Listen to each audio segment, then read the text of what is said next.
키아즘 성경 목회연구원과 페트라 대학 신학 아카데미를 찾아주신 구독자 여러분, 안녕하셨습니까?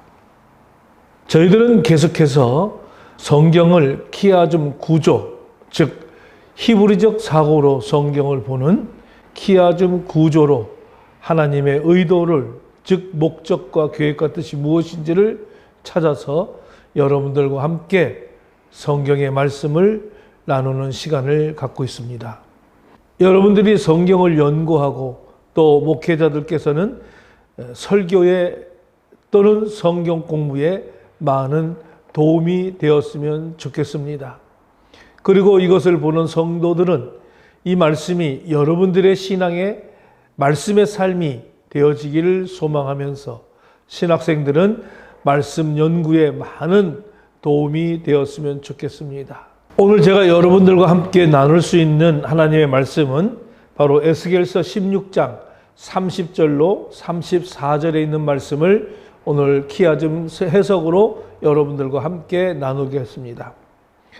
제가 먼저 이 본문의 말씀을 봉독해 올리고 이 말씀의 구조와 또 구조 분석 그리고 본문에 대한 내용, 신학적인 의미와 오늘날 우리가 어떻게 적용해야 될지에 대해서 함께 나누어 보도록 하겠습니다. 주 여호와의 말씀이니라. 내가 이 모든 일을 행하니 이는 방자한 음녀의 행위라. 내 마음이 어찌 그리 약한지. 네가 누각을 모든 길 어귀에 건축하며 높은 데를 모든 거리에 쌓고도 값을 싫어하니 창기 같지도 아니하도다. 그 남편 대신에 다른 남자들과 내통하여 간음하는 아내로다. 사람들은 모든 창기에게 선물을 주는 거늘 오직 너는 네 모든 정든 자에게 선물을 주며 값을 주어서 사방에서 와서 너와 행음하게 하니 네 음란함이 다른 여인과 같지 아니함은 행음하려고 너를 따르는 자가 없음이며 또 네가 값을 받지 아니하고 도리어 값을 줌이라. 그런즉 다른 여인과 같지 아니하리라. 자, 에스겔서 16장 30절로 34절의 말씀을 통해서 저는 오늘 신앙은 있는데 하나님이 없는 시대라는 제목으로 여러분들과 이 말씀을 함께 나누어 보도록 하겠습니다. 자, 먼저 여러분들이 키아즘 구조를 한번 보시면 이 키아즘 구조는 전형적인 X 구조로 우리가 이루어지고 있는 것을 볼 수가 있겠죠. 그래서 A와 A-가 대칭을 이루고 또 B와 B-가 서로 병행을 이루고 그 다음에 C와 C-가 병행을 이루고 결국 D가 핵심적인 이야기를 우리들에게 해주고 있는데 남편 대신에 타인과 음행을 하는 그런 언약적인 파괴에 대한 문제가 오늘 이 본문의 핵심적인 내용일 것입니다. 자, 그래서 이 내용은 결국 보게 되면 우리가 앞에 나오는 23절로 29절에 대한 이 타락에 대해서 한 단계 더 비틀어진 형태로 이 본문은 발전했습니다. 정상 질서의 완전한 전도가 나타나는 그런 본문이죠. 이 구체적으로 말하면 이 구조는 바로 역전형 키아즘 구조라고 그렇게 말씀을 좀 드릴 수가 있겠습니다. 그래서 이 역전형 키아즘의 핵심은 바로 이 언약의 파괴라고 하는 그런 문제를 가지고 있으면서 남편 대신에 타인을 음행하는 그런 것이 핵심적인 요인으로 볼 수가 있습니다. 자, 그래서 그 특징을 중심에 두면서 C와 C-는 정상과 비정상에 대한 비교를 우리들에게 해주고 있고 그 다음에 B와 B-는 바로 행동의 지속 그리고 왜곡에 대해서 이야기를 해주고 있습니다. 그 다음에 A와 A-는 내면의 상태, 즉 정체성의 완성에 대한 이야기들을 이렇게 우리들에게 구조로 이 내용들을 보여주고 있는 것이죠. 참으로 이 본문은 우리들에게도 아주 중요한 본문이라고 말씀을 먼저 드려볼 수가 있습니다.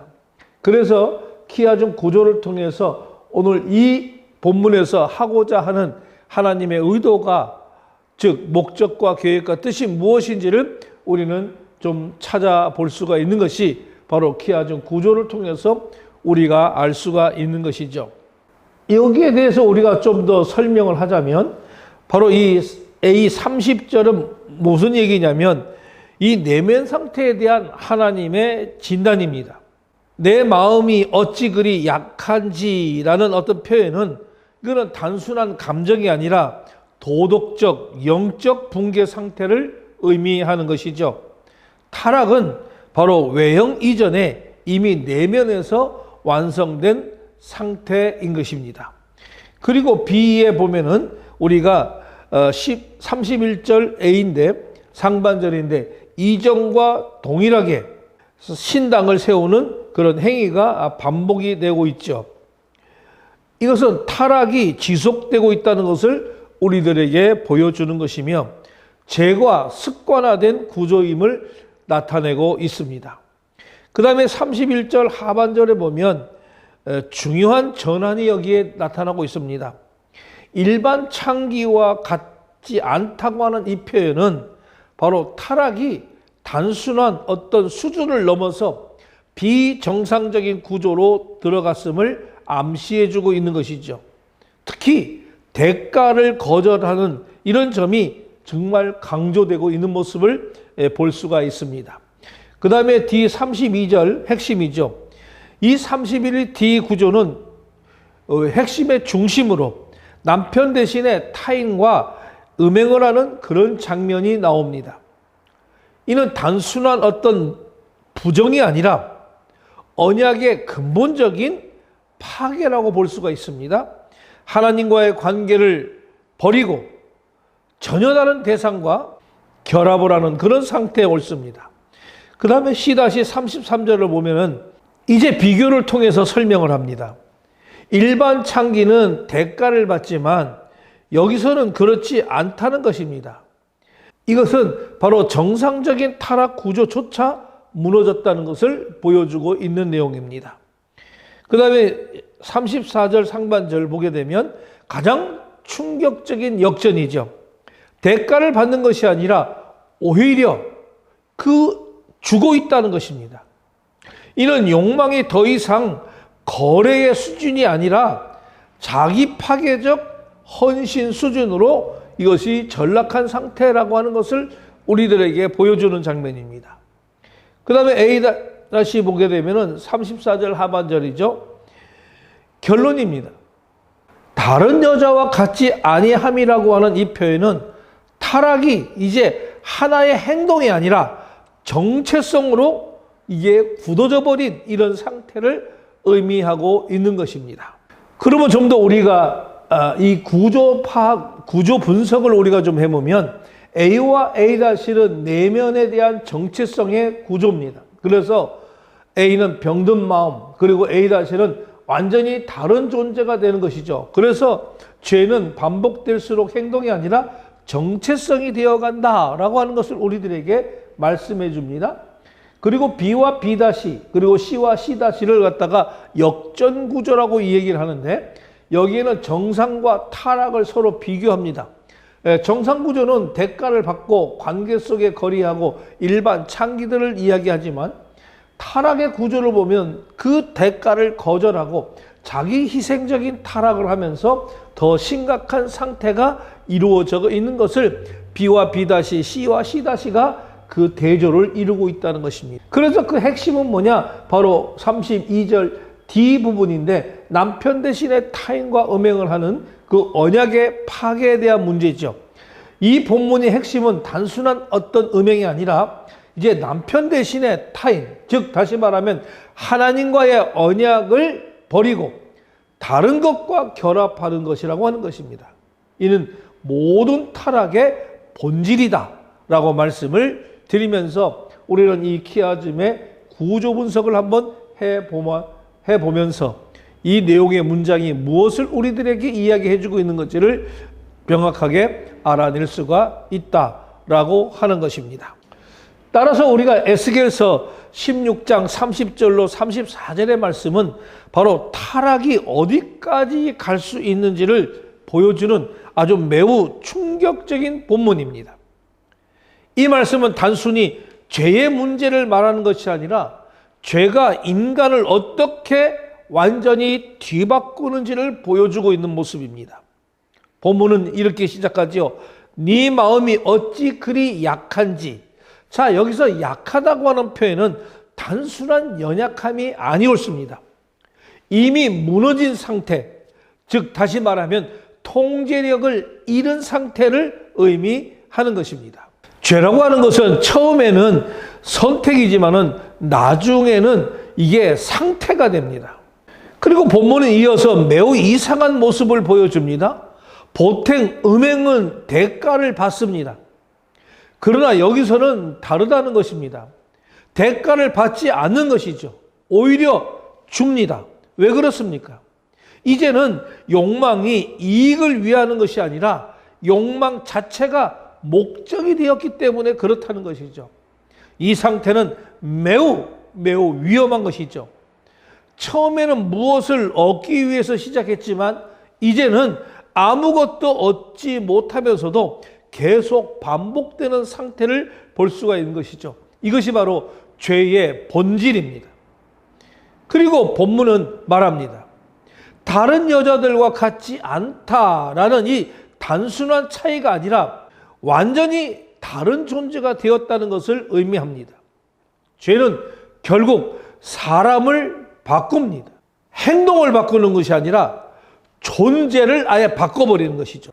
그래서 이 말씀은 오늘 우리들에게 매우 중요한 질문을 던집니다. 나는 지금 무엇을 위해 살고 있는가? 나는 무엇을 얻기 위해서 이 길을 지금 가고 있는가? 혹시 아무것도 얻지 못하면서도 계속 반복하고 있는 것이 있습니까? 그렇다면 우리는 이 말씀 앞에 서야 하는 것입니다. 결론적으로 우리가 이 에스겔서의 결론적인 흐름을 보게 되면 바로 죄는 질서를 뒤집습니다. 그리고 그 죄는 자기 파괴로 이제 나아가게 되는 것이고 그 다음에는 죄는 결국 정체성이 되어버려서 이제 계속하는 상태가 되어진다라고 하는 것을 오늘 에스겔서 이 본문은 우리들에게 결론적으로 보여주고 있는 내용입니다. 그렇다고 그러면 에스겔서 16장 30절로 34절에 대한 신학적인 메시지를 우리가 한번 알아보도록 하겠습니다. 자, 이 본문은 타락의 최종 단계, 다시 말하면 질서의 완전한 전도와 존재의 변질을 보여주는 그런 본문입니다. 우리가 이 앞의 본문에서 단락에서 죄가 확장되고 구조화되었다면 오늘 이 본문에서는 그 죄가 더 이상 일반적인 범주로 설명할 수 없는 상태, 곧 정상적인 타락조차 무너진 상태로 이것이 나타나고 있는 것을 볼 수가 있습니다. 그래서 첫 번째 나타나는 것은 타락은 외적 행위 이전에 내면 붕괴에서 시작이 된다는 것입니다. 오늘 본문은 네 마음이 어찌 그리 약한지라고 하는 이 하나님의 탄식으로 시작이 됩니다. 그래서 이 표현은 단순한 감정의 어떤 연약함이 아니라 영적 중심이 완전히 무너진 상태를 의미합니다.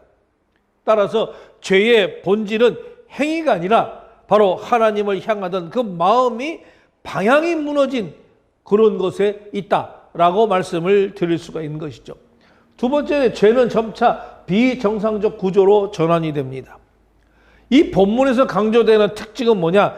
일반 창기와 같지 않다라고 하는 이런 표현입니다. 이 타락은 단순히 심화된 것이 아니라 질적으로 변질된 그런 상태를 보여주는 것이죠. 정상적인 관계 구조에서는 대가를 받고 그 행위가 이루어지지만은 오늘 여기에서는 그 질서가 완전히 뒤집힌 것이죠. 대가를 받지 않는다는 겁니다. 오히려 대가를 준다는 것이죠. 이는 뭐냐? 죄가 더 이상 목적의 수단이 아니라 그 자체가 목적이 된 상태가 되어버리는 것입니다. 세 번째는 타락의 중심은 바로 언약 파괴라고 하는 것입니다. 남편 대신에 타인과 음행했다고 하는 이 표현은 단순한 도덕적인 타락이 아니라 바로 하나님과의 언약을 이제 버리고 다른 대상과 결합한다고 하는 그런 의미라고 볼 수가 있겠죠. 이거는 성경 전체에서 반복되는 바로 핵심 주제입니다. 죄는 단순한 어떤 불순종이 아니라 관계에 배신하여 바로 언약이 파괴되는 것이죠. 네 번째, 죄는 자기 파괴적 성격을 갖는다라고 하는 것입니다. 대가를 받지 않고 오히려 주는 행위는 매우 중요한 신학적인 의미를 우리들에게 주고 있습니다. 이것은 죄가 더 이상 유익이나 만족을 위하는 것이 아니라 자신을 소모하고 파기하는 그런 어떤 방향으로 작용된다고 하는 것을 보여줍니다. 그래서 죄는 처음에는 무언가를 얻기 위해서 시작하지만 결국은 자신을 잇는 그런 결과로 나아간다라고 하는 것이죠. 다섯 번째, 죄는 반복을 통해서 정체성으로 굳어져 버립니다. 여기서 보면 다른 여자와 같이 아니하다라고 하는 이 선언은 단순한 상태의 설명이 아니라 바로 존재 자체의 변화입니다. 이 단계에서 죄는 더 이상 행동이 아니라 바로 존재의 성격을 고착된 상태인 것입니다. 이 단계에서 죄는 더 이상 행동이 아니라 존재의 성격으로 이것이 고착된 상태가 되어버리는 것이죠. 따라서 회개는 단순한 행동의 수정이 아니라 존재의 방향을 다시 하나님께로 돌리는 근본적인 전환을 요구하고 있다라고 하는 것입니다. 여섯 번째, 타락의 최종 형태는 왜곡된 욕망의 지배라고 하는 것입니다. 오늘 이 본문은 매우 중요한 진리를 드러내고 있습니다.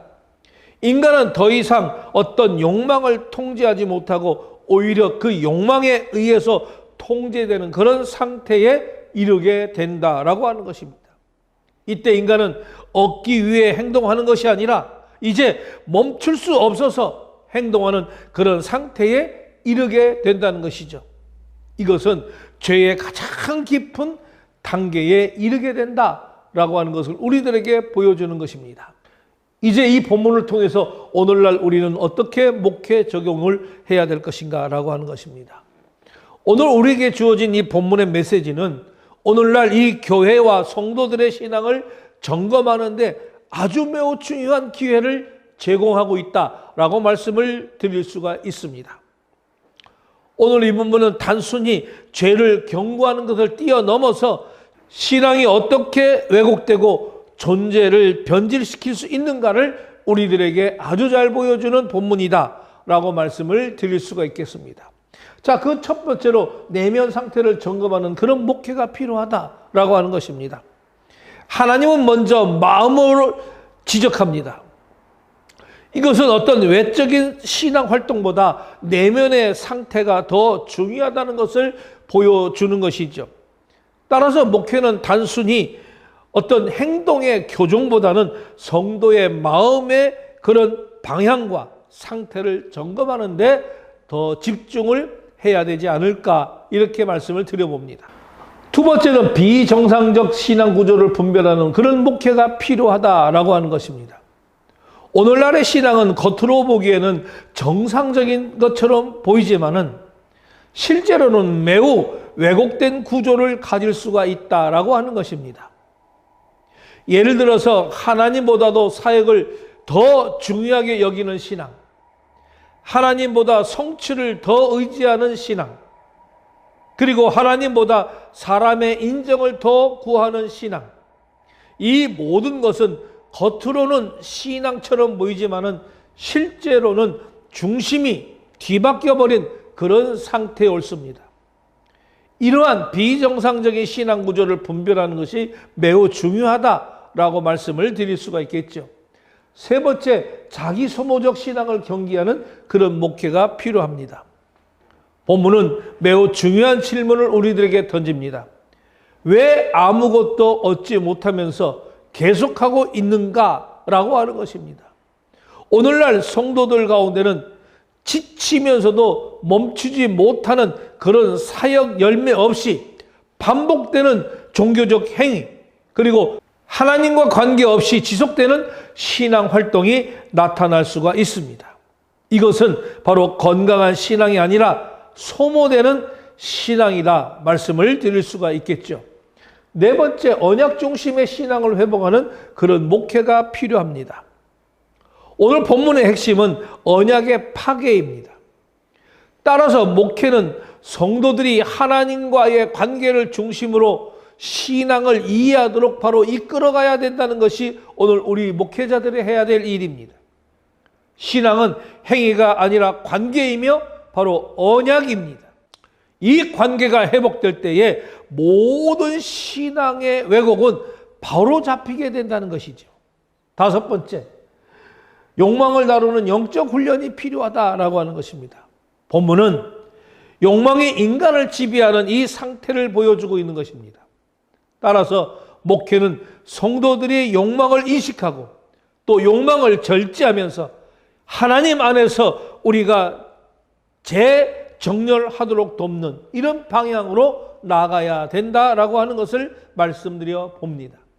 여섯 번째는 바로 정체성 회복 중심의 목회가 필요하다라고 하는 것이죠. 죄는 정체성을 왜곡합니다. 따라서 회복은 단순한 행동의 변화가 아니라 나는 누구인가에 대한 회복이어야 한다는 것이죠. 그래서 우리는 하나님께 속한 존재이며 그분과의 관계 안에서 살아가는 존재에 옳습니다. 이 정체성이 회복될 때 바로 왜곡된 삶의 구조는 자연스럽게 무너지게 되는 것입니다. 결론적으로 말씀드립니다. 오늘 본문 에스겔서 16장 30절로 34절의 말씀은 우리들에게 아주 매우 깊은 진리를 선포하고 있다라고 하는 것입니다. 죄는 단순히 행위가 아닙니다. 죄는 질서를 뒤집고 결국 존재 자체를 변질시키는 것이죠. 그리고 마지막에는 아무것도 얻지 못하면서도 계속하는 그런 상태에 이르게 된다는 것입니다. 그러므로 우리가 붙들어야 할 것이 이것입니다. 나는 지금 하나님과의 관계 안에 있는가? 이 질문 앞에 서는 그런 삶, 그리고 하나님 중심의 정체성을 회복하는 삶이 바로 참된 신앙의 길이라는 것을 우리는 이 본문을 통해서 다시 한번 느껴볼 수가 있는 것이죠. 우리는 이 길을 끝까지 걸어가는 저와 여러분들이 되시기를 간절히 소망합니다. 지금까지 키아즘 성경목회연구원과 페트라 대학 신학 아카데미에서 전해드리는 키아즘 성경 해석이었습니다. 저는 김덕주 목사였습니다.